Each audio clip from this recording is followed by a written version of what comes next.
and welcome to the Elevation Podcast, friends. I have a very special guest, someone I've known for a very long time. And as we were alluding to before, there's so many different versions of each other we've known. Joel, welcome to the podcast. Thank you very much for coming on. I know you're super excited. Thank you. Thank you. Came out from the bathroom and the podcast was set up. Joel, you're doing the podcast. No, awesome. No, thank you for having me. We did plan it. Yeah, we did plan it. Yeah. I just don't think you thought I was like, we always keep. I wasn't going to say anything. Yeah. Just see if it actually eventuated. But here we are. Thank you for having me. You're welcome. Yes, it's awesome to be on the podcast, hosted by Kelly, number 3 in the world, but first in our hearts. You know that reel went pretty viral. Yeah. It was pretty good. Yeah. I'm like, oh, that's cool. That's really cool. All right, cool. Yeah, I think it got to like 4,000 views or something. Yeah, something crazy. I went in the other day to check on another one of mine, and like I just scroll through and see like which one's my best one, and it's like it's up there. Yeah, nice. It's up there in the top 10. So well done. Good job. Thank you. Well, it was awesome because we got to go to, where were we? It wasn't Canada. Boston. That's right. I think you flew in through Canada though, didn't you? Yeah. That's why I got confused, I think. Yeah. It was pretty cool that you followed me all the way to America to cheer me on at a show. Yeah, me and my daughter. Yeah. It was pretty awesome. Yeah. It was cool awesome having to you guys experience there. that. Yeah. It was a good show, actually. Yeah. Well, and the fact that Aussies for 2 events came the top 4 positions. Yeah. Which is fucking crazy for the World Championships. Yeah. So, yeah. That's because we fucking bring it. Yeah. Yeah. It was awesome. Yeah. That's pretty cool. Super cold, though. It was really cold. Like, it was cold for me, and I had fat on me. Yeah. Look, we had about 6 layers each, and do you remember me trying to walk down the street and like the wind was blowing and I'm like literally getting pushed down the street? Fun times. Yeah. That's the most recent one though. So let's rewind because we're talking about like end of last year. Mm-hmm. So let's rewind back to how we met. Do you remember how we met? Through my ex. Yes. You worked with her at a childcare centre at Rupert's Wood. That's it. Was it the one? Yeah. Yeah, so I'd just moved to Townsville. Yeah, you guys have both just I moved. just posted to Townsville after joining the army. And then I'd met her in my training, and then she flew up for me. Yeah. And then, Yeah, because you guys were only together for like a really I barely knew her. Sure. I barely knew her. I was like, moved to Townsville. She's like, okay. And I feel like we probably only spent like in total like a couple weeks together. Yeah. So when I met you, because obviously I met Stevie first and we became friends. So by the time I met you, you guys had been together, I think it was like 3 months or something like mad like that. It was crazy. But it was awesome because we formed this awesome friendship. And you had this cool little like group because you were in a share house, right? Yeah, with a couple of other army friends which you became friends with as well. Yeah, that was pretty cool. That was who was that? Wookie, Brucey, Big Bruce. Yeah. Brucey. Yeah. Because I know his little brother, so I joined the army with his little brother and ended up deploying and stuff with his little brother. I didn't know I knew that. Brucey through his little brother, so I did all the training and stuff, and then me and his little brother drove my Daewoo Cielo from Sydney to Townsville. After we'd rolled it 3 times, it was held together with tape. Like, there's none of the mirrors were on. Daewoo, there's some stories there. We drove that up, but we'd done a sneaky and stolen an extra week of leave from the army. We figured out the army early on. And so while everyone else had like 5 days to drive to the next unit, we just, on the paperwork for doing that, we just put the date. So we started a week later. Yeah, right, okay. And because we knew that like 40, 50 of these were going through and they're just going to sign them. Sign them off, yeah. And so we had an extra week to do stuff. So we drove up to Townsville and then hung out with his brother because his brother was already in the army. Yeah. And that's how it all, Yeah. So how old were you when you moved to Townsville? 19? I'm pretty sure you were 19 when we met. I was 18 when I moved to Townsville. Yeah. 19 by the time we met. Yeah, shit. That's a little while ago. Yeah. So we had some Couple fun, years, 2 had, years, 3 had some years. fun times there. Yeah. Lots of alcohol involved. Fuck, we drank. Yeah, we drank a lot. Do you remember we were drinking one night because Big Brucey was making his home brew, Yeah. remember? Yep. And we were drinking out of these giant mason jars. Yeah. Yeah. Yeah, So that was the start of our... Oh. Remember the year we decided to drink every weekend for a year straight? Yeah, that was our housewarming. Yeah, that was... So when we bought Raven Court, yeah. we were like, we've got this... And, of course, we were drunk when we made Yeah. this decision because that's where all good decisions are made. The best decisions are made. And we were like, let's have a housewarming party every weekend for the next 12 months. We nearly made it too. Nearly. But we were fucked. Could you imagine doing that now? No. If I drink once, like if I go out for like 5 beers, the next day I'm hungover now. It's crazy. Yeah, you don't drink that much anymore. No, I did get drunk a couple of weeks ago. Like, blackout drunk though. Oh, for real? Yeah. Caught up with a couple of army friends that I hadn't seen in years. And was we that literally... the pool table photo? Yeah. Which I don't remember putting that up. So I woke up the next day and I'm like... This is why you don't drink though. Yeah, exactly. And we were like, all right, we'll just go for a couple of drinks. Because everyone had families. Yeah. And we're like, we'll just go for a couple of drinks, have dinner. Yeah. No. So there's a drink we used to drink called Kryptonite. Okay. Which is half... So you get a bottle of Midori Illusion, a bottle of... I think Smirnoff Black. Yeah, okay. And you're half... I mean, that sounds solid. And it's just like this bright green fucking destroyer of worlds. And It's that's what we got used to vodka drink in when we it, were like so- 20 years ago. You know what I mean? And so I remember going to the bar and I came back with them and the boys just looked at me and they were just like, oh no. And we were just, we'll have a couple. Because you know, like, it's over. That's all we drank for the rest of the night. It was $80 for everyone to have one drink because you Yeah. get 2 bottles per drink. Yeah. Anyways, all of us blacked out. We don't remember. I woke up and there's one of the guys is sleeping on the floor of my van covered in my clothes because that was what to keep him warm. And the next day, I dropped him off because he was staying at Bribey Island. Yeah. And I just went to the beach and slept Yeah, right. all day. Yeah. Like I could not function. Yeah. So we went from... Before that, though, how long was it? Because you hadn't I had hadn't a been drink drunk. for like... I did 15 months of no drinking. Yeah. But I hadn't been drunk for probably close to 2 years. Yeah. Yeah. Well, over a year and a half anyway. Yeah. Yeah, so then that was crazy. Yeah. Like to black out. Like I don't, yeah. I rang my friend and I was like, I don't remember Anything. Like that photo, I don't remember that photo. But this doesn't happen often. How do we rate it now? Not recommended? I said to my friend, I was like, it's not the look I was going for on my social media anymore. You know what I mean? Trying to be this like positive and uplifting person, and then there's a photo of a dude's ass on a pool table. I'm like, oh no. You know, you can't delete posts, but I feel like it's got its place, yeah, right? it does. Yeah. Because it's still me. Yeah. So we went from drinking excessively, let's be real here, and a lot, and pretty much like there were weekends where there was your underwear on our pool shade sails. Like we had to go and get clothes down off of them quite regularly. There were motorbikes involved. There was always fire somewhere. Gun sometimes. Oh, yes. Like air rifles and fighting. Scopes, It'd be like fighting. Like, knives. But like, like not like we're angry at each other. They're just like the men are like, come on, who's the strongest? Because at the time there was me, Lee, yes, and Justin that were all doing MMA. Yes. So like every time we get drunk, we're like, let's try this. Yeah, let's homopolita each other. Yeah. I feel like you guys might have almost been better when you were drunk sometimes. Probably, most likely. Like your inhibitions. I'm are better. gone, right? I'm better at a lot of things when I'm drunk. Some things. Some things. So good. And then what happened? So we moved to the Sunshine Coast. Yep.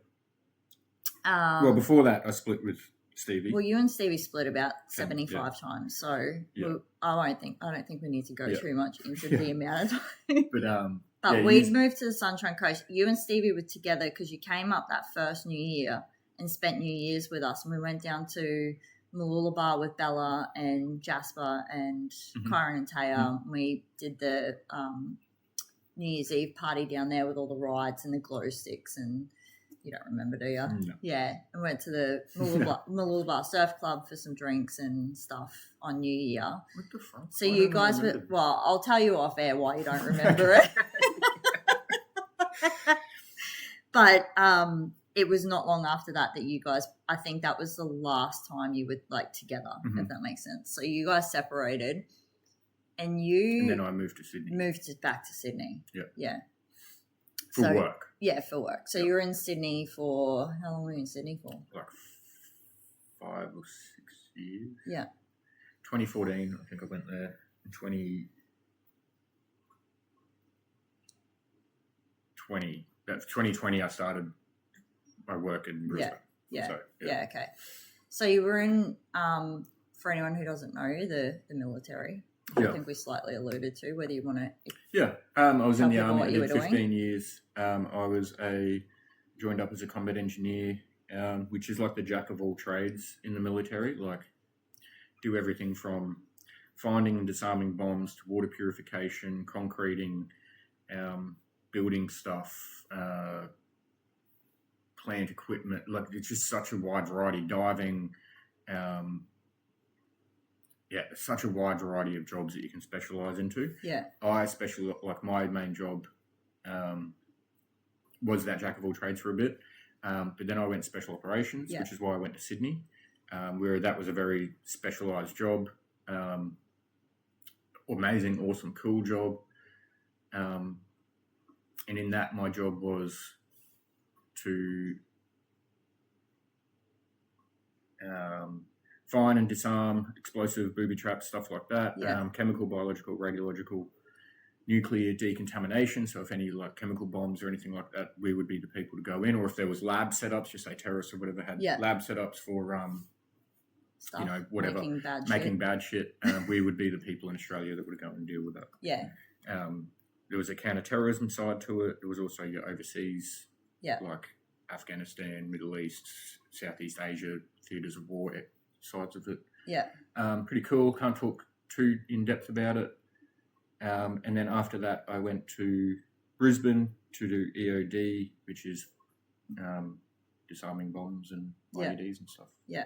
And then I got out medically. You've been overseas a few times. A couple times, yeah. The first time was going back to alluding with Stevie and Bella and when we all met. So just after we'd met, it's probably when I first deployed. Yeah. So I was like, 19. I just turned 19. And a couple of weeks into my trip, I found out on my weekly phone call home that Stevie was pregnant. Mm.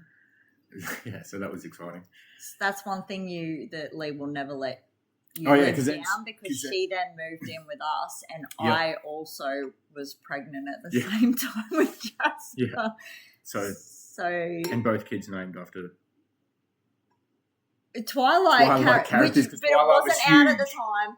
It wasn't out at the time. Wasn't it? Nope. No. Jasper was always going to be Jasper. Okay. Twilight came out, so we had his name. Twilight came out that year. Okay. Yeah. Yeah. And Stevie called Bella. Originally, she was going to be Ruby. Yeah. Bella was like the only name we agreed on. Yeah. In the end. Yeah. Because she moved in with you. Because while I was overseas, I was paying rent. Yes. But somehow none of the rent got paid. And so we got kicked out. Oh, is that what happened? Yeah. I can't even remember. We were just like, move in with us. We've got a spare rent. What the fuck? Yeah. Here I am paying rent. Yeah, where did that money go? I don't know. Oh, cool. No, to this day, I have no idea. That's really annoying. Because I was giving it to Stevie, but I don't know if Stevie... I think she was paying her share, but because we were living with others. Yes. Yeah. I don't know. I don't know the situation. I was overseas with one of the guys as well, that his partner was living in the house at the same time. Yeah, right. Yeah, so she moved in with us, and so your best mate, which happens to be my husband, was looking after 2 pregnant women. That was Thanks, Lee. That was an interesting time of his life. Yeah. And I didn't have to deal with any of it. You came back before Bella was born, though. Yeah. She was Yeah, I pretty was gone heavily for pregnant. 6.5 months. So Yeah. she would have been, yeah, she was bigger. Yeah. Yeah. Yeah. Like, you know what I mean? Like, yeah. you could definitely tell she was pregnant. Yeah. So then you guys had Bella. Mm-hmm. Shit, we have been through a lot of shit together. Yeah. Yeah, cool. So then, yeah, so army, so you went overseas. That was your first one overseas. Mm-hmm. Yeah. And then you've been on several since then. Couple. Yeah, it's part of the job, I suppose. Yeah. And it's what you sign up to do. You know, you do all these years of training. Yeah. So go overseas. Yeah. There for your brothers. It's not really like a political thing or anything. Like you don't, like in my 15 years, what I probably served under what? Especially in that period where we were just fucking bringing in prime ministers. What, yeah. Like, how many different administrations would I have served under? If it got political or anything, you'd lose your mind. Yeah. Yeah. You were just there for everyone around you and obviously country, right? Yeah. And to test yourself as a person, as a man, as a soldier, challenge yourself and see what will break you and what won't. And so like you left school and joined the army?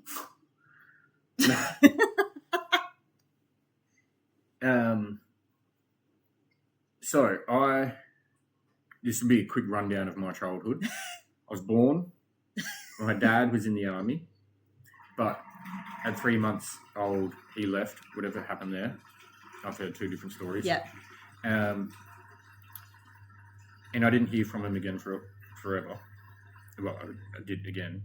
But my mum got remarried or married, and then had a daughter. Yeah. And then they separated, and then the stepdad, who I thought was my real dad, raised me. Yes. And then my real dad came back into my life when I was like 11 or 12, and I moved in with him. And then that didn't really work out. And then all of a sudden I was by myself at 15. Right. And I stopped school around that age. Yeah. And like I was homeless for a bit, found an apartment, was working and everything. Yeah. And then joined the army. Me and a couple of friends were drunk, sitting in a living room, and an army ad came on TV, and we were like, fuck it. And we called, and after interviewing and all that stuff, I was the only one who got let in. And I did 15 years, medically discharged. Yeah. So that was while you were in Brisbane, hey? Yeah. Yeah. Yeah. One of the reasons.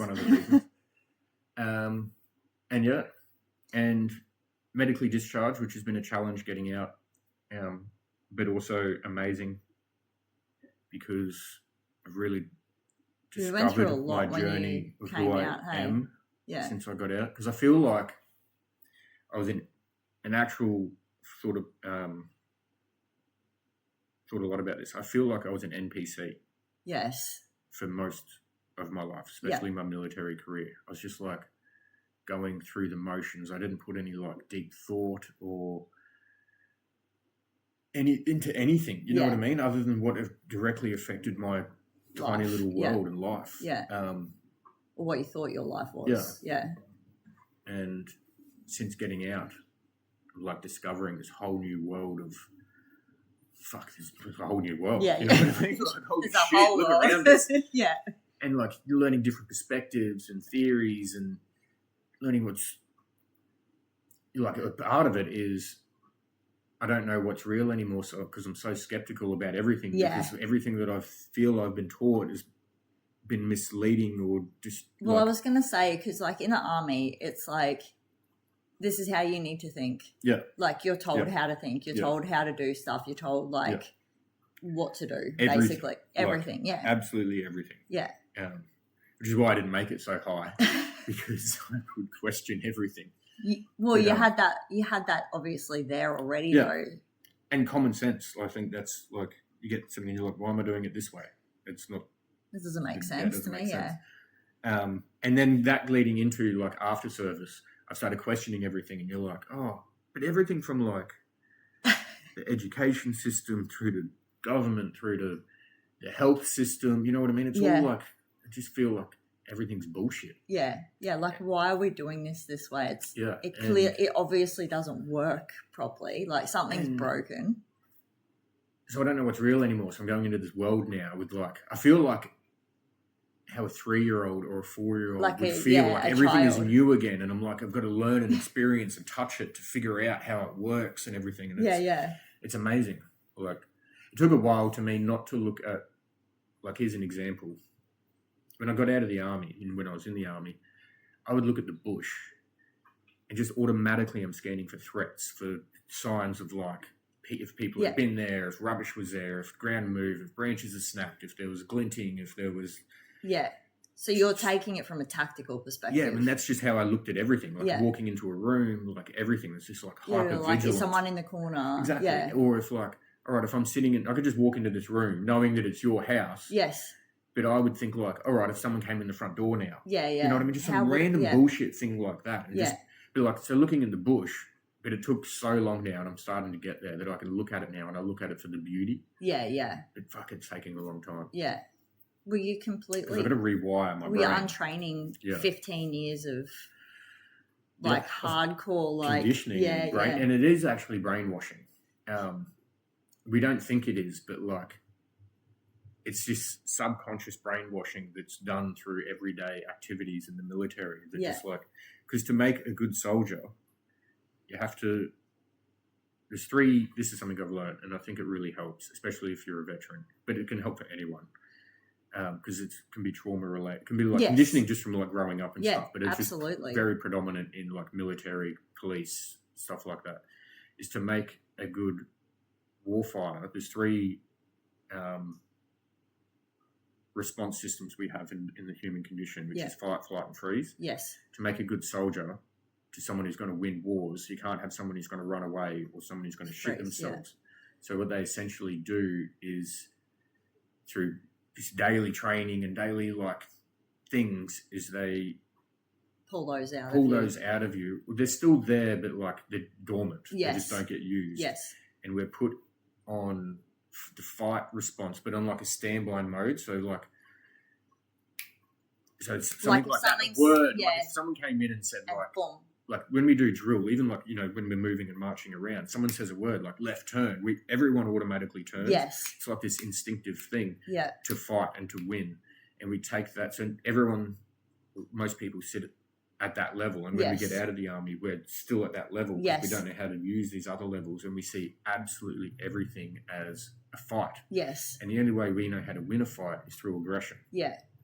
Like if someone's shooting at you, you're rah, you're running at them, and you're like, you know, it's controlled aggression. Yes. But it's aggression, and then we go into the real world, and it doesn't work like that in there. Work. Yeah. Like it doesn't work, and then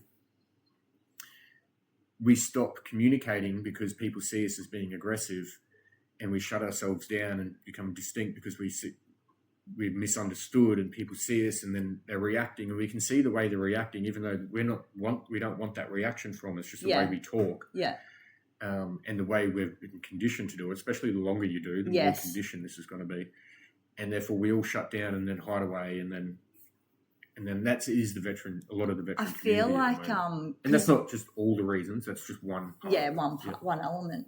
Because I even remember like when you were still in service. Like, you guys always referred to us as your civvy friends. Civvy friends, yeah. Do you know what I mean? So it was like you actually almost segregate yourselves. Yeah. Like, you have your army friends and then you have your civvy friends. It's like...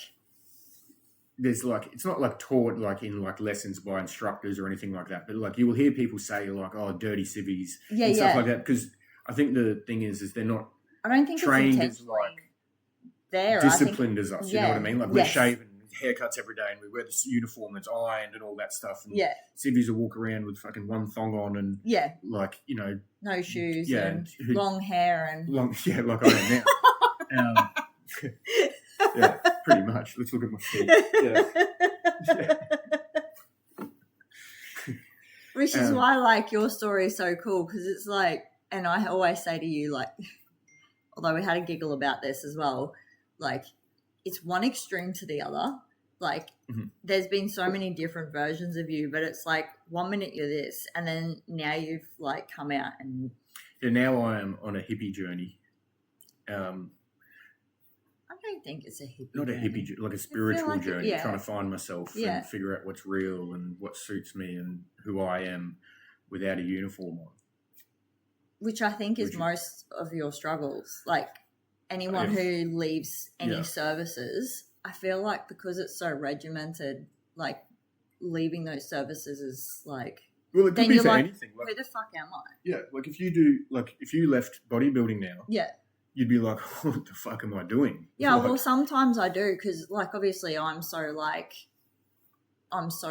regimented as well in my own way. Yeah, exactly. It's like when I have my off season, Lee and I sit there and what do normal people do on the weekend? Yeah.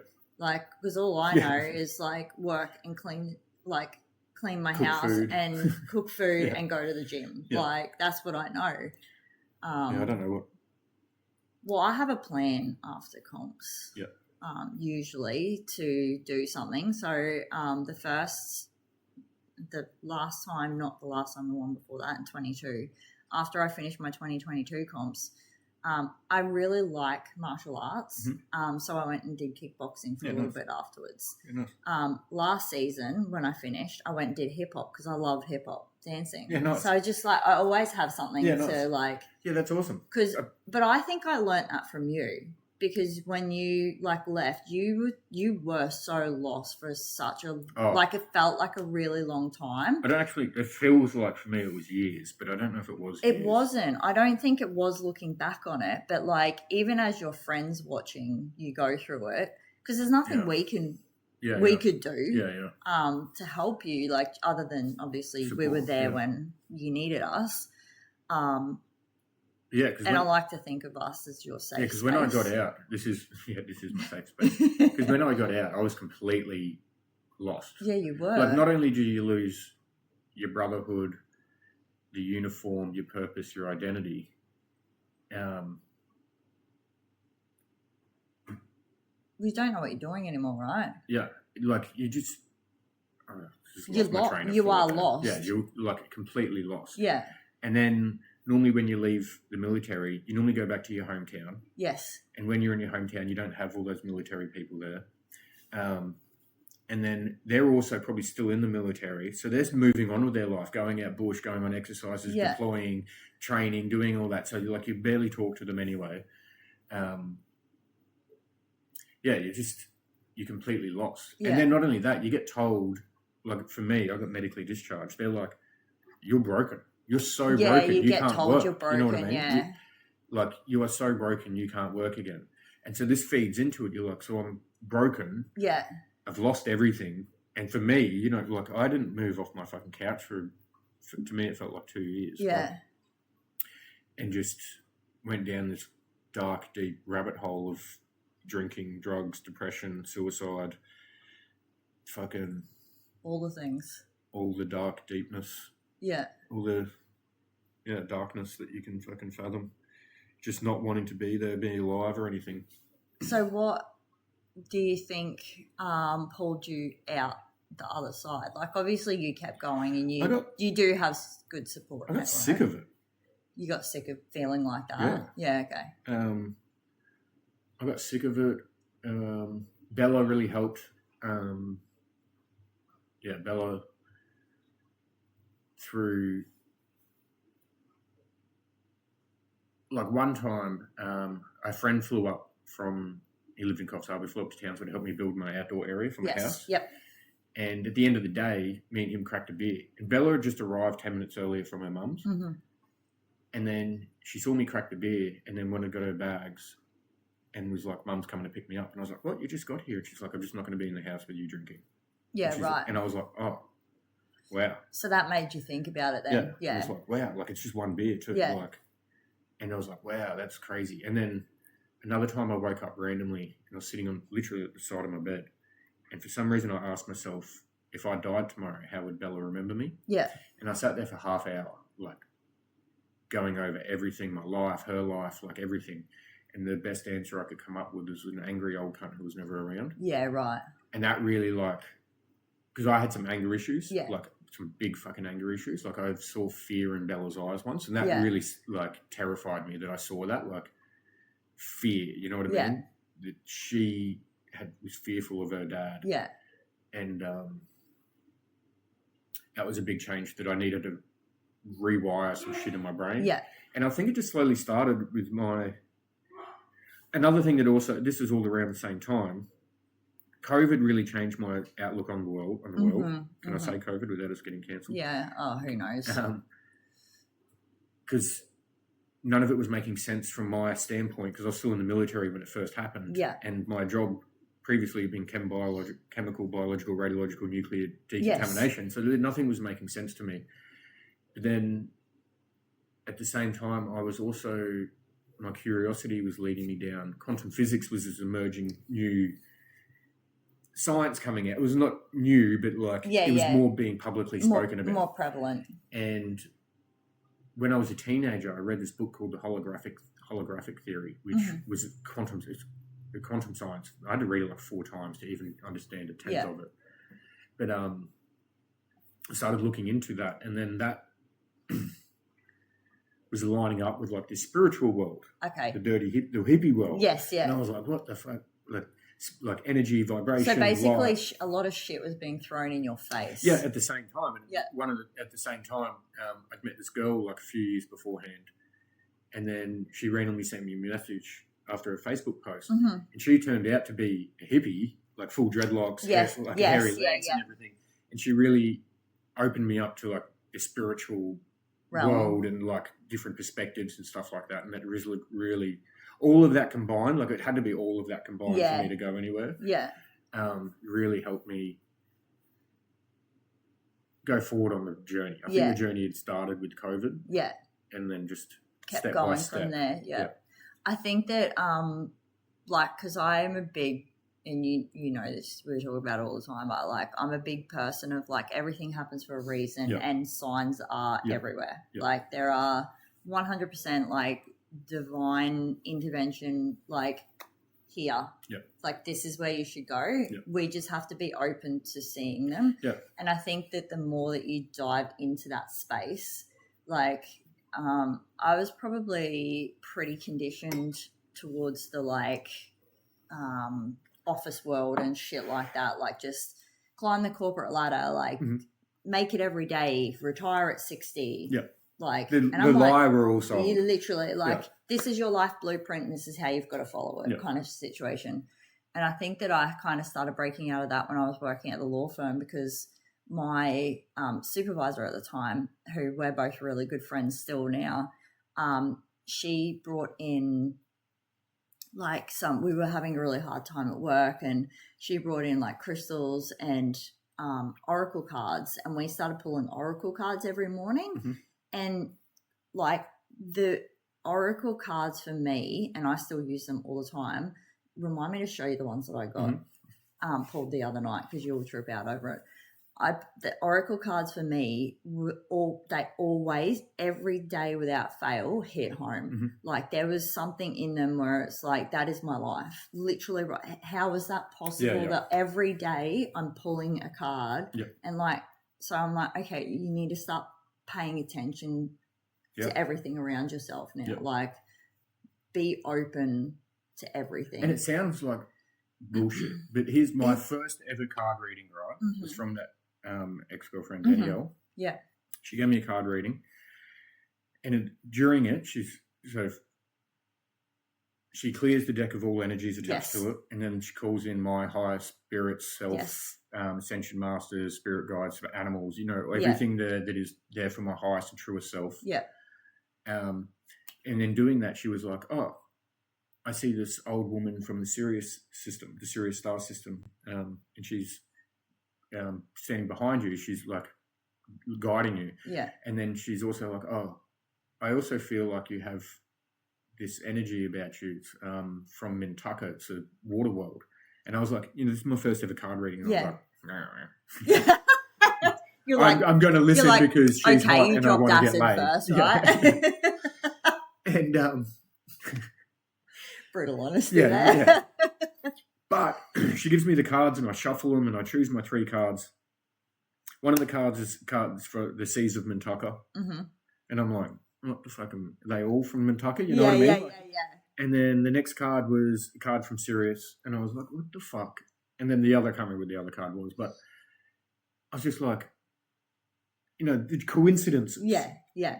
There's 53 cards of that deck. But then not only that, I've used that deck 3 times now. Yeah. And all 3 times I've pulled the Seas of Mintucka card. Yeah. And like that is like a little coincidence, which is like, it doesn't sound like a lot. But when these pile up on top of each other, on top of each other, on top of each other, and you start like really questioning reality. Yeah. And going, there is something to this. Yeah. You don't know what it is. Yeah. But there is something to it. Yeah. Same as crystals. Yeah. I never ever thought I would ever believe in crystals. Yeah. But once you get down to the science of it, everything vibrates, and crystals, quartz, for example, is piezoelectric. And I know piezoelectric from bombs. They're used in bombs because it's a crystal quartz that, when it's crushed, creates an electric charge. Oh. So like a lot of anti-tank stuff, so like rocket warheads and stuff, it'll have piezo at the front because the nose will crush, which will crush the crystal and send the electric charge, which will then, because of the type of explosive in it and the way it's formed. Yeah, so piezo is like very sensitive quartz crystal that produces an electric charge. So if you squeeze just like any quartz crystal hard enough, it produces electricity. Yeah, right. And so that's why I like believe in this stuff here, which is orgone. But yeah, so when you start looking into crystals and the different vibrations that they send off and electricity and stuff like that, you're like, well, this is what they're talking about. You know what I mean? Like, yeah. And then I have 2 crystals that I actually stolen from Bella. But thanks, Bella. They used to sit either side of my desk. Mm-hmm. And just touching one wouldn't do anything. But when I touched these 2 together, I would get like a warm hum through my body. Yeah. Like, and that would be like a grounding thing for me. Yeah, right. Well, like we talk about grounding. I love grounding. Yes. And I'm going barefoot into the earth. Yeah. I really feel it. It's first thing in the morning. If I do it, I really feel like the negative ions releasing, like starting from the top and just pushing down. It's actually like because I've been looking at buying grounding sheets. Have you seen them? Yeah, I'd love to. Oh my God. I just don't know how it works in a van because I'm on rubber tires. Yeah, I really want to look into. I don't know if it would. Hey. Yeah, I don't think it would. I don't know. Anyway, I've been looking at it because like I like grounding, but the problem is that I wake up at 4 o'clock in the morning and go straight to work, and there's no way in hell I'm standing out in that cold at 4 o'clock in the morning on wet grass. Yeah. Like it's just not going to happen. Like, and I know that. Yeah. But I said to you the other afternoon, didn't I? I'm like, when we were having our coffee, let's go sit outside and stand on the grass. Yeah. Like I do try and like actively do that stuff.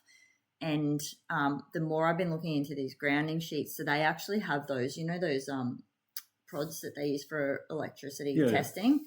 Well, they did that on the grounding sheet and the body and stuff like that, and then in the ground and all that. The grounding sheets like provide like 10 times more than these, like than standing on the ground. So it requires less, but you sleep on them. And the only thing that's ever put me off is that you get the grounding pad and you can sleep on that directly, or you can get the grounding pad and then have a grounding sheet on top of it, which obviously has metal through it. And I'm very fussy about what I touch with my skin while I'm sleeping. So I'm like, I can't well, if you commit get them to it. And don't want them, I'll buy them off you. They're also like $400. So that's why I'm like, I'm not quite there yet. Yeah, and it could be one of those fad things, but but they do have a grounding pad, which I've considered instead. Is the metal in it copper? Yeah, I believe so. Because copper is super good. It's supposed to be really good for arthritis and I think through the sheets it's copper weave, like so copper thread. Yeah. Which makes sense as well because it's a lot softer than most metals. So, but I'm a big believer considered, in copper. Yeah. So the first time I've started feeling, because in this spiritual growth that I've been doing, or in the circles I'm in, people are talking about like seeing energy and feeling energy and stuff like this, and I'm like, because I talk about vibration all the time to you. Yeah, when I touch things, I feel different. And I could never understand it because I'd never experienced it. Yeah, but then I was wearing this copper bracelet, not this one, but a different one, and it was just a plain one, wasn't it? Like it was a twisted copper. Yeah, and it's called it was twisted into a cubit, whatever that is. Yeah. But the way they do it is they run electrical current through it and then Seal it off. so it holds the current or something.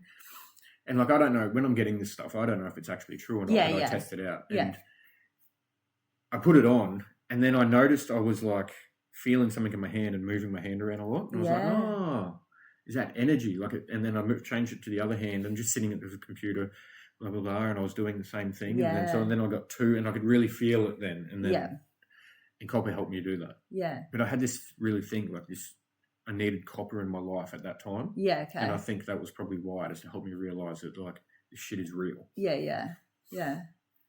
Like you said, lots of little things stacking up. Yeah. But that's why, like I said, that's why I think it is like the more that you pay attention to it, the more open you are to it, the more you see as well. Yeah. It's literally like, which sounds so and like bullshit, but it's so true. It's so crazy. Like, because we're told in the West growing up, that like all the ancient, like, they all believed in these fucking weird gods and they're just fucking cavemen and blah, blah, blah.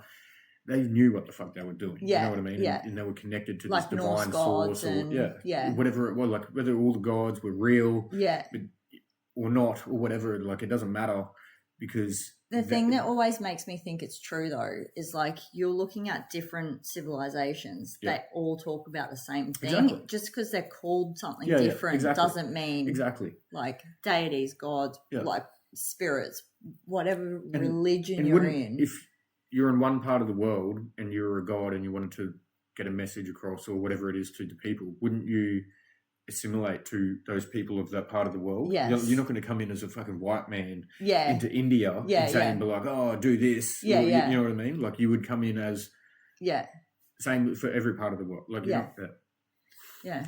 But it's all crazy because I have been anti-religion God my whole life. I'm still anti-religion, I think it's more traditional religion. Like you're open to the fact that there's something out there. I definitely think there's something else. Like I should have died like 4 times. More spiritual world than a god per se, like a traditional god. Yeah. And what I think we all think God is, and it could be matrix coding, could be source, it could be the thought of a fucking something, you know what I mean? Like I don't know, and I don't think it really matters. No. Because even if you did know, is it going to change how you live your daily life? Probably not. Probably not.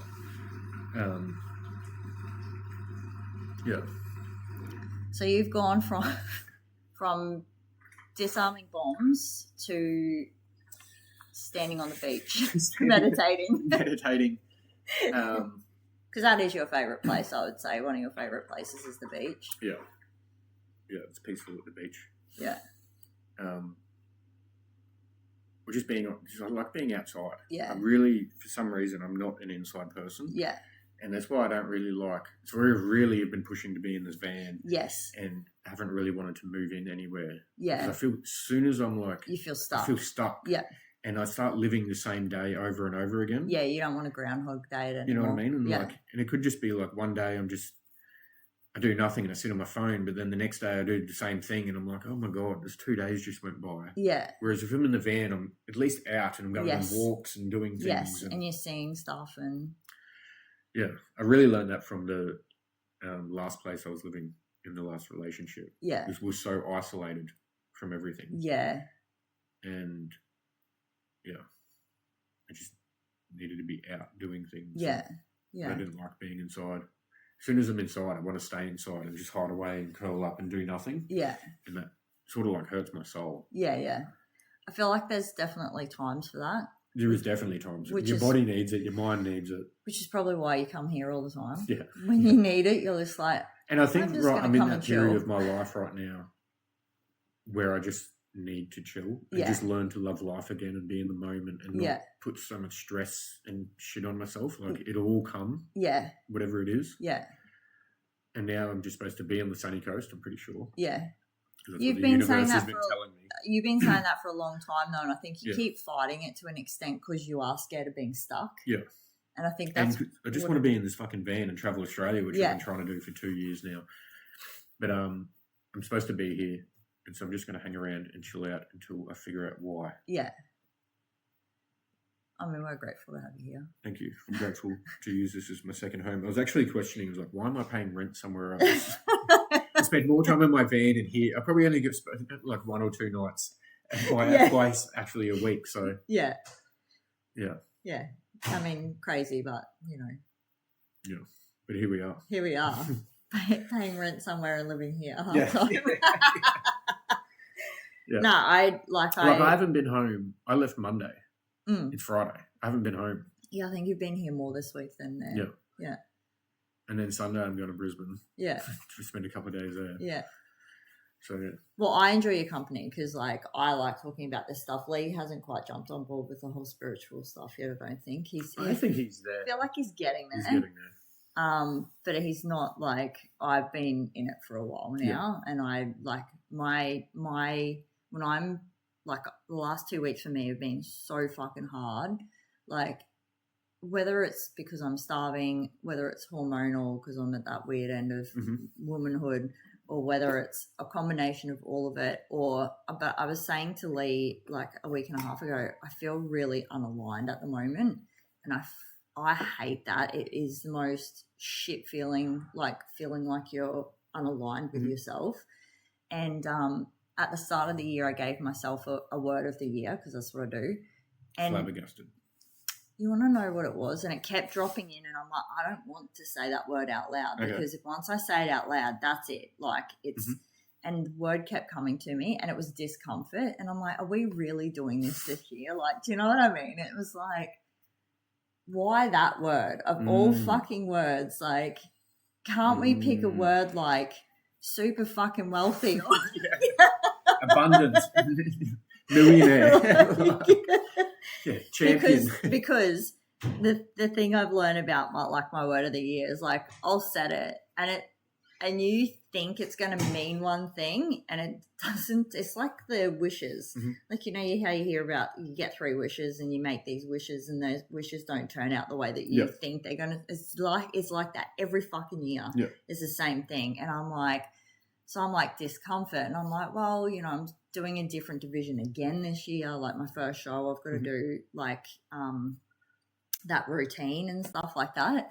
And so I'm like, oh yeah, maybe that's let's be real here, Kelly. That's not what's going to happen, right? And so it's like I have all these things on the go and all these things that are happening, and like it's just so like I am so uncomfortable this year.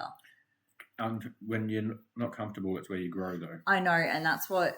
So the old supervisor I was talking about, like I've had a really hard time in business, but the problem is that I'm at this level and I'm trying to get to this level, and I keep cock blocking myself, basically, unintentionally, of course. But people are really good at self sabotaging.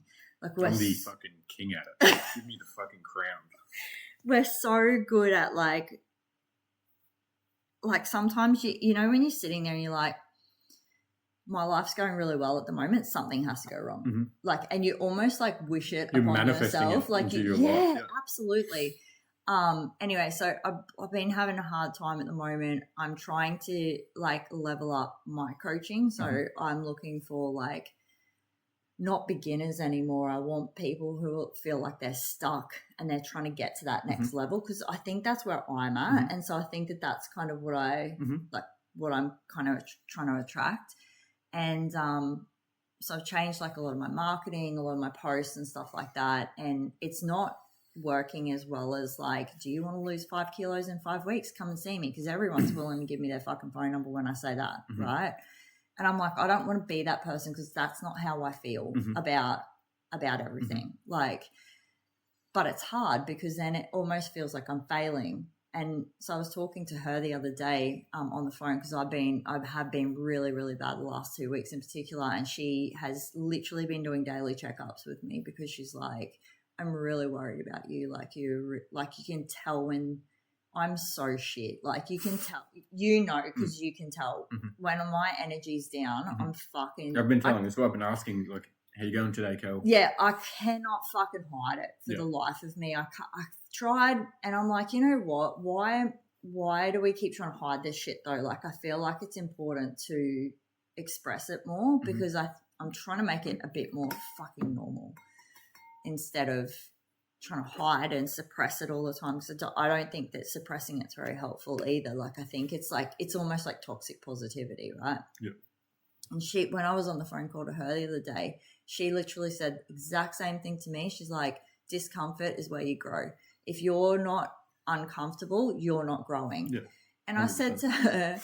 I said to her, I'm like, that's great, but I'd really like to sit in this like just comfortable, nice spot just for a little bit of fucking time because at the moment, all I feel like is I go discomfort, okay for a week, discomfort, okay. Do you know what I mean? And it's like, it's starting to like really grind me down. And so then I was like, okay, well, how do I manage this? Because I work for myself, I can't, it's not like I can just take holidays. I don't get paid if I don't work. So it's like, I can't take holidays. I can't afford to do that because of the fucking whatever the fuck's going on in the world at the moment.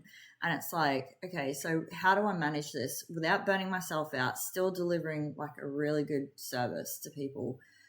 And it's like, I've had to really stop and take joy in those tiny moments. So like anytime, like last week, I was like on Friday when I woke up. So Friday's usually my like hardcore back end day. So I do like heaps and social media drains my fucking battery to death. Like it bothers me. It's exhausting. Like I fucking hate it. Like I hate it. And I'm so shit. I feel like I'm shit in front of a camera, but I do this so naturally, which is why I'm like, okay with the podcast. Well, I just feel like I'm talking to you, right? Yeah.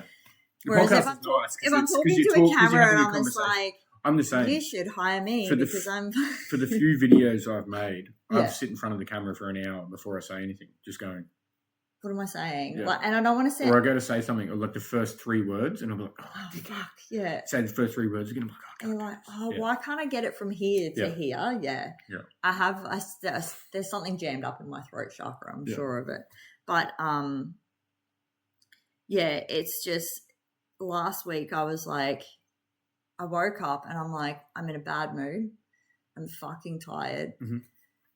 Like, I know that I'm on the edge of burnout and I know I need to take some time off, which I will plan comp season-ish sometime when I'm finished my challenges and stuff like that.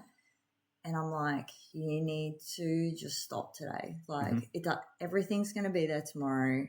Nothing's going to fall to pieces. Yeah, exactly. It'll be fine. And I have to keep trusting in that. And people keep dropping off at the moment. And I'm like, can I get some signs that this is like, if I take a break, it is okay. Like, I'm really tired. Like, I'm trying so hard to believe that it's okay to take a break. And at the moment, it's not showing me those signs. And I'm just like, what am I fucking doing wrong here? But it's like, just keep going. Let's just keep going. I mean, what? One foot in front of the other. What fucking choice do I have? Yeah, exactly. At the end of the day. So then once I'd gotten through this 2 weeks of like super discomfort, I took Friday off last week. And then I'm like, you know what? I'm going to have Friday off, Saturday off. I'm not fucking touching my computer. I'm not touching social media. I'm not responding to clients. So I took Friday, Saturday, and half of Sunday off. I always work Sunday afternoons because I like to plan my week because that for me actually like settles me. Like it makes me really comfortable with the week and I don't feel so stressed out. So I always work Sunday afternoon. So I'm like, all you have to do is make it to lunchtime on Sunday without fucking touching a bit of work. Is it hard? It was fucking hard. It was so fucking... Friday was okay because I was actually wrecked. Yep. And then by Saturday, I'm like, you really, because I'm just that person. I'm like, you should be doing something like you. I can't sit still.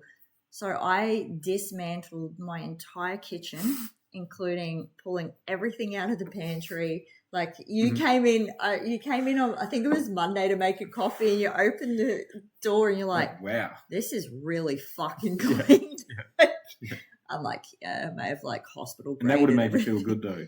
Well, I said to Lee the other day, I said, our space feels really messy. Like I feel so unaligned and my space being messy doesn't help that. Yeah. Like it puts me in that, that fight or flight mode, right? Yeah, like, and I'm always like, sort of saying that they say, so I suppose it is a saying. Yeah. It's like your home is a representation of your thoughts. Yeah. So if you mess your house and you've got a messy brain or something like that. Yeah. So which I can see because when I was super depressed, my house was like a shit show. Holy shit. Yeah. Well, I feel like that, and our house is hard because obviously it is really small, so it gets messy, And like multiple super people living easy. here. And then And we've got animals we were saying, I was talking to someone the other day, and I'm like, my house might be a 3-bedroom, but really it's for 2 people, Yeah. like the Yeah, size of it. Yeah. And we technically have like 4 on a lot of the days here. But yeah, it's just really interesting. Like, so I'm trying to really focus on my energy a little bit more, and like refocusing purposefully and intentfully taking breaks while I can, instead of just, because I think that a lot of things in life have challenged me. Like, even when I own my own business, I still have that 9 to 5 mentality. So I'm like, I work 9 till 5. Like, you can stop at 5 o'clock in the afternoon. It's like, you can stop whenever the fuck you want. Yeah. And for me, I actually work really productively in the morning. Yeah. So you generally train clients in the morning, and then I'm actually quite productive, like admin wise, in the afternoon into the nighttime. In the middle of the day, I'm shit. Can't be fucked. Like, I honestly cannot be fucked. Yeah. And so I've had to teach myself it's not 9 to 5 anymore. Like, your body's not designed to sit at a computer for 8 hours straight and fucking produce at the same level for 8 hours. No. Like, it's just not, that's not a fucking thing. It's not a thing. And it's not a thing at all. But I think that the same thing goes with the break as well. It's like, you don't have to have a week break. No. You just need a quick reset. Yeah. Like a quick. So you need to like take joy in those like little moments. So it's take a long weekend. Find a peace in between the words of the world. You know what I mean? And that silence in between the words. Yeah. Yeah. So that's my learning this year. And Nice. I think so. Yeah. But it's my learning as well, is to really just find the peace in those little moments. I think it's hard for people who are like, and I don't know, maybe that's, again, maybe that comes with that structure side of things. Like, you feel like you always need to be productive. So maybe that's why you find it hard to sit still, why I find it hard to sit still. I've tried starting 10 businesses and designed fucking 42 different you art know what? projects and trying to change the world by creating hemp plastic. And it's a valid fucking idea. But because I've always feel like I've always got, and so now I'm trying not to be busy. Yes. But be okay with it. Be okay with it. Yeah. Which I'm not. I still made a schedule from my phone. Like Yeah, but I feel like that was very intentful too. My intent. Oh, I've got the best intent in the world for everything. I don't do any of it. I think it's funny because I intend to get big and swollen and then jacked and everything, but then I don't. And I intend to eat really healthy, but then I get stoned at night and we'll eat a fucking half a block of fucking Cadbury chocolate while smashing down some Pringles. It's so funny because like every time you stay here, I make you eat like the best meals, and you're like, "Fuck, I feel so good." Yeah, I feel good, and then stay here and I go to the gym. I'm like, "Oh, I feel really good." And then you leave me for a few days, and then all of a sudden it fucking all falls off. I was thinking about this because I was thinking about my lack of discipline. And why I have such a big lack of discipline these days, even for things I want to do. Yeah. Even for things I'm like, I really want to do this. Yeah. I just don't go and do it. And I don't know why. But I was thinking and I was like, you were so disciplined in the army, Joel. And then I got thinking about that and I was like, was I? Are we disciplined? Like, is it self-discipline or is it discipline for fear? Like your fear of looking bad in front of your brothers, your fear of fucking up, your fear of getting charged, your fear of not deploying, your fear of getting shot, your fear of whatever it is. That's why you do this. So it's a fear-driven. It's not because at any stage, most of the people I worked with, if they could, they'd untuck their shirt. You know what I mean? Yes, yes. Oh, no, I did. You know what I mean? I didn't care about it. Like it's like people will try and get away with. They're only doing it because they have to out of fear of. Yeah, being charged punishment. or Like it's a fear-driven discipline. And now that I'm in like the real world and there's no fear there, it's like it's a lot harder. I don't know. Yeah. So you have it. Even like things like my handpan. So when you look back on it, you like haven't. I only play it like once every fucking week. You know what I mean? Whereas if I could dedicate 15 minutes a day to it, which you could, I could, and I want to, but I don't. You know, or like my fire stuff. I've been swinging that now for a year. I could be amazing at it if I practice for 15 minutes a day. I want to perform, but I don't. Do you do it when you feel like it? Is that, It's like, I'm going to go in the sun now and swing my fire staff. Yeah. And I'll go out there for half hour doing it. Yeah. But like, because you've done it here heaps of times. Yeah, but if I want to, then I want to But perform. you're just not strict with it. But I'm not strict with it. Yeah. I'm not strict with anything. You know what I mean? It's like, oh. The question is, do you want to be though? I don't want to be strict with it, but I want to be the best at everything. If that makes sense. Like, I want to be jacked and swole without any of the work. I want to be the Which best is like fire super performer. insulting for people who work really hard to get jacked. I want to be swole. a fire performer, but I don't want to put the hours in. You know what I mean? I want to be amazing at handpan. But I even want to train, but I just don't. Yeah. Even if I like set reminders, like go train or like get to the time, I'm like, I don't want to do it right now. It's like I'm now too free, if that makes sense. I feel like part of the problem is like with discipline is like, it's like I've let's be real, we're all promised myself to do so many things, and then you haven't gone through with it. That now when I do think you're going to fail anyway. I'm going to fail anyway, so maybe don't do it. It's like I've really built this like lack of belief and confidence within myself to actually achieve anything. Yeah. That it's like now it's like, what's the point in doing any of that? Yeah, yeah. Like I was trying to think about it the other day. What was the last hard thing I did since leaving the army? Nothing. I haven't done anything like hard. You know what I mean? Like what I would consider like mentally and physically challenging. Yeah. Yeah. I haven't tested my mental willpower. You know, there's a couple of times I was like going with Bella and I'm like trying to convince her to jump off super fucking high rocks and shit into the ocean. So I've got to do it. So I've got to go through this like mental like, all right, Joel, you got to do it in front of your daughter. Like, you know what I mean? Yeah. You're this big tough army man, do it. But like, it's like a minute or two. Yeah, you know? It's not. That's a instant gratification thing, not a delayed gratification thing.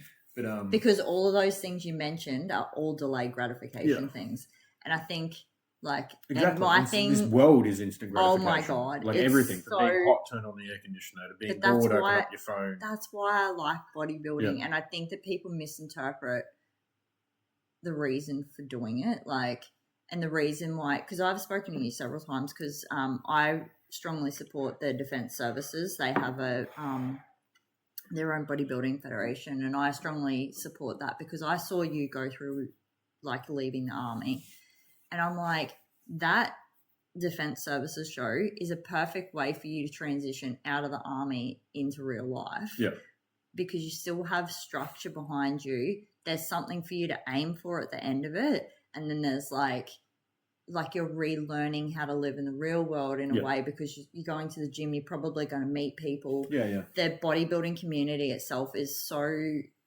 full of amazing human beings. Like most people, like my perception of the bodybuilding community when I first like was starting to be involved with it was like they were all up themselves, they fucking love themselves, like all this shit. And we say it like it's a bad thing, and they do love themselves in the best way fucking possible. Yeah, because they've earned that body. Yeah, because they've not only that, they love themselves enough to go to the gym all the time, to eat. Do you know what I mean? Yep. Like all those things are so good for your just general life anyway. And so like I really advocate for that show in particular. I keep trying to get you to do it. I posted it on my veteran group a couple of times. Yeah. The comments I got were like, "Nah, thanks, I'll have my beer." Like they were just it was just like, "I'm okay today, thanks." Like, because I was like, "Oh, it's something good to get into, like to build discipline, whatever it was." And the comments were just like, "I'm happy where I'm at, being fat and old." And I was like, "Okay." Yeah.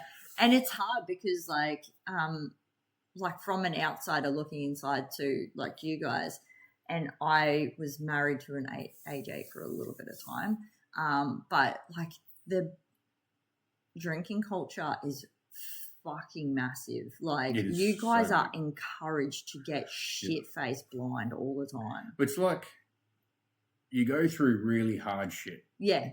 And then at the end, like you just know that you're going out for beers with the boys. Yeah. And then and it's not even an army thing, but if you get like 3 men together drinking, shit's gonna get wild. Yeah. Someone's gonna start outdoing each other, and then all of a sudden you're fucking shitting in pool table fucking pockets, and like like it's like shit that happens, and it's like how did we get here? Yeah. I think because alcohol is used as a big coping mechanism just in general, right? And like we've already discussed that. Like I used to drink prolifically. Like when we were younger, and I don't drink as much now, I feel 10 times better for it, and I have other outlets instead. And so I never wanted to be that person where you're like, you shouldn't drink alcohol, because I still have a drink, like when I'm not in season, obviously. But like if we went out for dinner, I'd still have a drink together. And I actually quite like beer. It doesn't sit very well with me anymore, but I'll drink like other things. I fucking hate wine, but like I'll drink other stuff. And it's like, and I don't mind having that one drink, and I can have one or two drinks and stop. Like that's enough for me. That's my drama. Yeah. If I have 3 drinks, which is why I'm you like, stop. Oh, I'm going to 6 a.m. now. Like, let's why you go. stop for so long, right? Yeah. And because I hate the person I am when I'm drunk. I hate being out of control. I fucking cannot. I really don't like making silly, stupid decisions. Yeah. You know what I mean? Look, you don't even realize at the time you're making them. Yeah. But you wake up the next day good. and you're like, they seem like really good decisions. Oh, God, am I still 20? Yeah. Yeah. When I woke up the other day hungover, I was like, fuck, and man, have I not learnt my lesson? Yeah, and the next day for me, I would much rather wake up on a Sunday and feel good and go to the gym than to like wake up and feel hungover. Yeah, like, not that I've ever really experienced. I'm one of those lucky people who's never really had a hangover. I reckon I would now. Oh. Like if I got drunk, I would probably wake up seedy as fuck the next day. Yeah. In bed, like hugging my pillow. I'm like, Mum, come save me. I just can't think of anything worse than feeling like that. And then I'm like, worst. What a fucking waste of a day too. Yeah. And so I'm just that person now. It's like, number one, I don't think it's healthy for you to drink alcohol to forget or manage something. Like I feel like that's such a toxic way to like deal with shit. And you don't deal with it at all. Yeah. To be honest. Yeah, and 100%. I think that so, and it's huge in the veteran community, like huge in the veteran community. Yeah, but that's what you guys have been trained to do.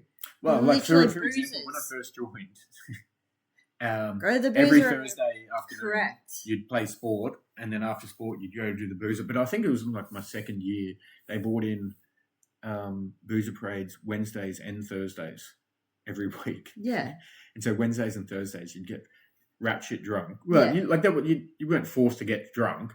But it was encouraged. But when a bunch of 18, 19, 20 I feel like it's encouraged, right? And they open up a beer and it's $2 for beer. Yes. But you're still expected to come to work the next day and still perform. You know, I remember being so hungover and they're like, all right, we're going for a 10K run today. And it's like, oh my God. And you look around and everyone's like throwing up and shit. Yeah. Still run 10Ks though. Yeah. I couldn't do that now though. No. If you asked me to fucking walk 100 meters hungover. You're like, no, I'm out. No, I'm Uber Eating it. You can see Domino's. I'm getting Uber Eats. It's so far. Well, when I was in Cronulla, actually, Domino's was like 600 meters away, and we would still get it delivered. We would pay the delivery fee. That's crazy. Because I'd just be like, I can't. Yeah, that's crazy. But yeah, that's why I love bodybuilding. It's like it's just taught me a lot about my like overall health. Yeah. And it was so funny because every person who I've told my age to, like this year in particular, they're like, what do you mean you're 42? Yeah. And I'm like, well, I'm 42. Yeah. They're like, no, you're not. There's no way you've got a kid who's 23. There's a huge, when you think of like 40 years ago, 30 years ago, even 20 years ago, if you said, like, looked at a 50-year-old, yes, they were old. Yeah. You know what I mean? Yeah. Like I saw a picture of he was James Bond. Sean Connery. Oh, Sean Connery. When he was 30-something, he was like 33 or something. Yeah. Compared to like other 33-year-olds now. Yeah. Sean Connery looks fucking old. Yeah. Like there's like something happened. You know what I mean? Yeah. Yeah, we look. Yeah, and like I think of like my dad's 50s. How old am I? He's 56 or 7. Yeah. And like he's what I pictured a 56 or 7-year-old to be. But then you look at people like Joe Rogan, who's the same age, but like jacked and ripped and healthy. And I mean, he takes testosterone and stuff. But I'm just like the possibility. 100%. You didn't think that 50-year-olds could look like that. Yeah. Like you thought 50-year-olds were debilitated and fucking fat and old and grey hair everywhere. And but these days, like it's coming to prove that fuck, you can be 70 and still look 30. Yeah. 100%. Like your body can. Yeah, Yeah. absolutely. Well, your insides are probably better too. We just can't way take better. photos Yeah. of that shit, right? And it's talking about another thing about getting old is I truly believe the movement is the key to Yeah, absolutely. And to a better older life. Yes. And I'd say this because I've got 2 granddads and 2 grandmas. Yes. My granddads have been active throughout their whole life, even into one's lives on a farm and chops wood and fucking looks after the farm every day, and the other one at least gets up at 5:30 every day, goes on a walk, gets a newspaper and stuff, and they're still moving. They're aging, but they're still moving around. Both my nanas have been pretty sedentary for the past 10, 15 years. Yes. Both can barely walk. Yeah. And it just proves to me that movement and everything is needed, especially for a body that you want to be able to move in your older years. Yeah, absolutely. And strength training, your bones and strengthening them. So if you do have falls when you're older and stuff, that you're not going to snap shit, and then you've got the muscle, so you don't get wobbly. You know what I mean? Apparently, that's what when old people fall, it's the instability of their core, but also they don't have the strength to stop themselves from falling. Yeah, correct. And so when they fall, and then their bones are brittle, and then they smash everything, like their hips and everything, and then it's a fucking. The rate of someone dying after falling in their older age and if they break their hip, the likelihood of them dying within the next 12 months is 66% or something wild. But she's okay though, isn't she? Yeah. I think she broke it last year. Yeah. But, so she's okay. all I'm saying is the rate of them passing away soon after that is exactly. Because you can't do anything. You can't do anything. Yeah. And then obviously I'm not their age, but I've had 6 surgeries or something now. And even just after a surgery and not being able to, I've had a shoulder surgery where I couldn't move my arm for the first 6 weeks. I wasn't able to do anything. Yeah. Even that, or my knee surgery or spine or ankle is so limited. Did I get depressed? Yeah. You can't live a normal life. It's so easy to stay there though. Yeah. And I think that's the trick, is to find something that can pull you out of that shit show. Yeah.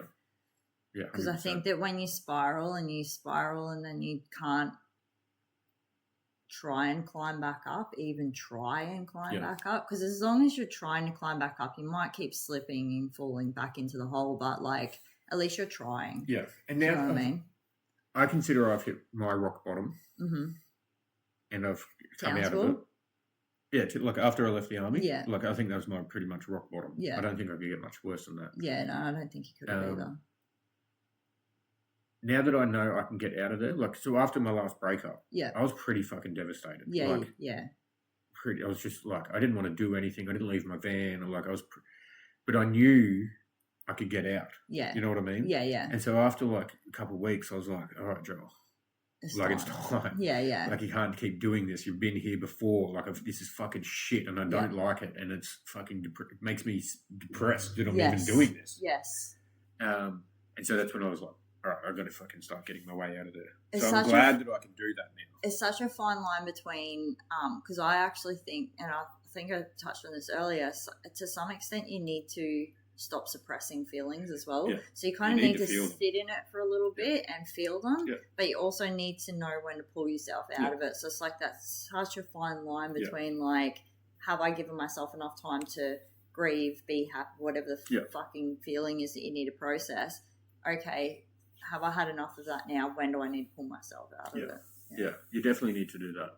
I definitely feel like we need to sit in our feelings, especially I can only talk because I'm a man, so I talk about men. I don't know how but we will have feelings, we'll just bottle that shit and suppress it and just think about it constantly, and it just fucking bottles up, and then all of a sudden we explode. And, but that's why I think it's important to talk both ways, because I've said to you before, I couldn't suppress my feelings if I fucking tried. I suck at it. If I was to play poker, I would lose. It's just not something I know how to do. It's not something I've been trained to do. I've always been told by my parents, it's okay to feel how you feel and all the things. So I've never really tried suppressing it. And I personally have had way too many people in my life be depressed or whatever and not talk about it to a point where it's either not been great or like they've been really bad, like rock bottom bad. So I think it's important both sides. Yeah, 100%. Because as someone who, because obviously the people that I work with, when I like all of my clients will tell me, say I'm not just a PT. Like a lot of them are like, you guys, you help me more mentally as well as physically than you know, than any other PT I've been to, and which is why I don't call myself a PT.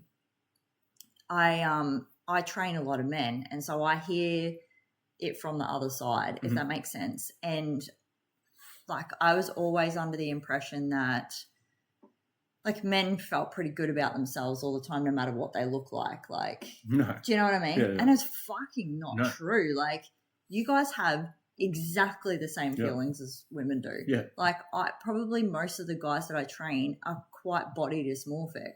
And like, but it's just not talked about. Yeah. And so now I'm kind of in that kind of back end where like they're telling me things. And like, obviously I know you really well and we talk really well about this stuff, like mental health stuff and like feelings and stuff. And it's like, I'm like, that's why to me it's important that everyone gets to tell their story, because I think that we have this misconception that the other sex experiences things differently, and realistically we don't. Yeah. Like, I don't think we do. I think we all have the same feelings. We just present them differently, or we do definitely take things differently, as in like, you know, women might be a bit more sensitive to certain words and things like that. But again, conditioning. Yeah, because I think the reason that is I know from my experience growing up and in the army and like childhood, even now, men, brothers, we give each other a lot of shit for everything. You know what I mean? So we desensitize it. So when fucking someone says a bad word, like my best mate has told me 10 times worse than that. You know what I mean? It's like, that's okay. You're like, cool, whatever. Yeah. You call me fat. Yeah. All right then. Yeah. Whereas like we take that shit like real hard. So, so we're definitely different in ways, but I just think that when it comes down to it, we're all fucking human beings. We all feel the same feelings. We've all got fear and doubts. Yeah. There's all like, you know, not everyone's confident. If we're all like super confident with ourselves, Yeah, we're all just human.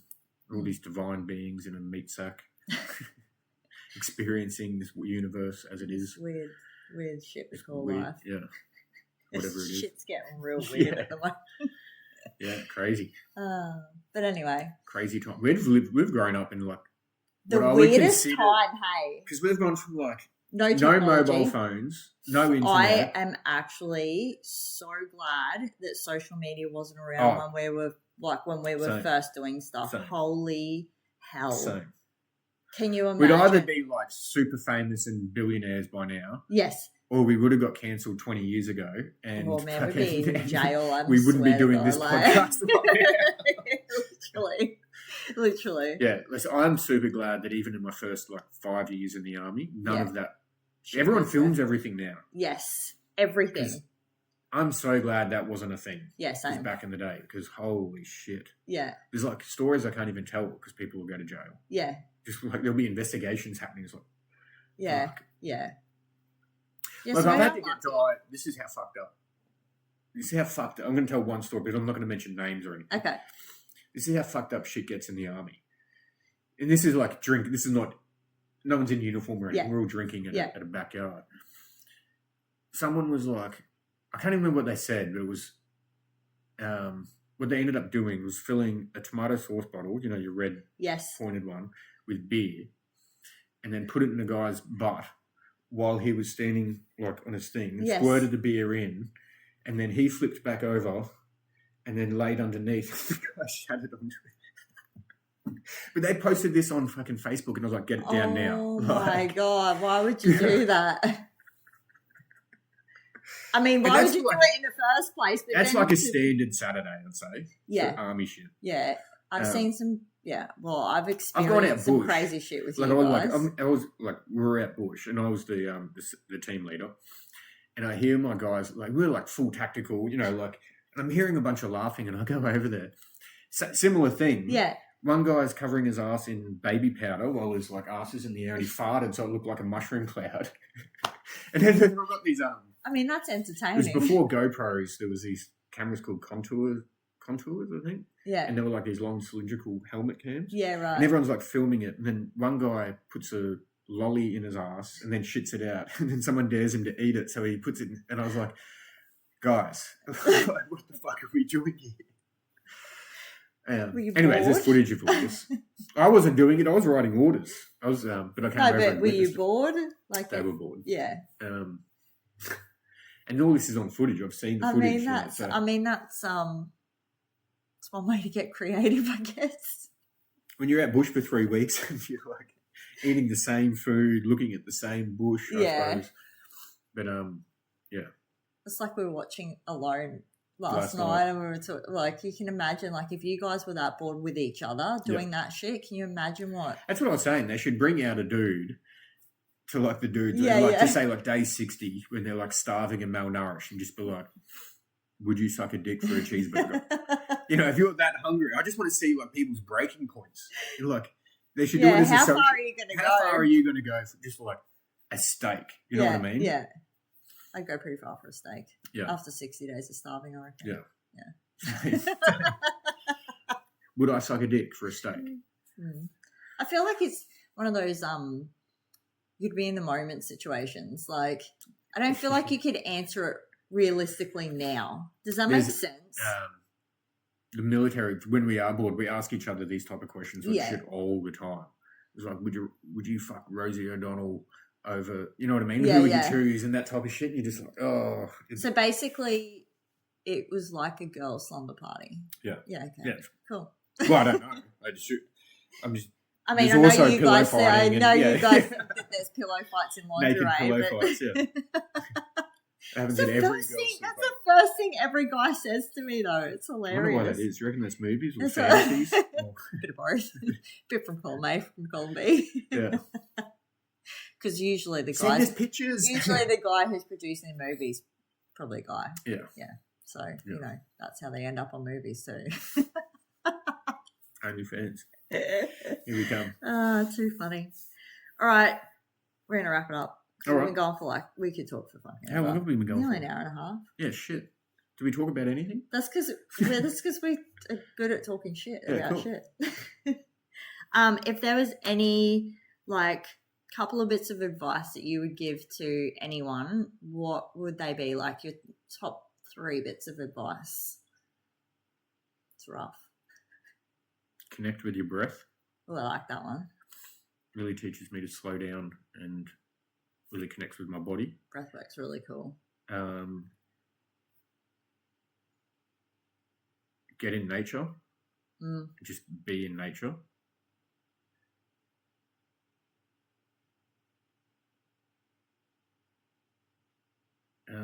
And to remind yourselves that you are the creator of your life. Oh, I like them. They're pretty deep, Joel. Yeah. Everything in your thoughts through to your reality is created by you. So if you want to change that, change your thoughts. If you want to change your reality, change your thoughts. Love it. Yeah. Good advice. Thank you. Very good ones. I like it. Well, if you have made it this far, congratulations. Got a bit loose at the end there. Yeah. But wouldn't be a podcast of us without that. That's right. That's right. Thank you very much for watching. Joel, if people want to follow you, where can they follow you? Because I know you go on and off of socials, so... I am predominantly just using TikTok at the moment. Okay. Conscious Veteran on TikTok. Love it. Just me talking about my vulnerabilities and questioning reality and a bunch of shit like that. So. Yeah, cool. So follow along on TikTok with Joel. Or Instagram, Joel Crow. 88? 88, I think. He's going to check. Yeah, I don't really... I mean, I do use them. Yeah, Joel Crow 88. Yeah. I know. I do use them, but... I know what your take is. Yeah, thank you. Or Joel Crow on Facebook. Yeah. But I do create content and stuff, but I have slowed down recently because I'm trying to de-stress my life. Yeah, exactly.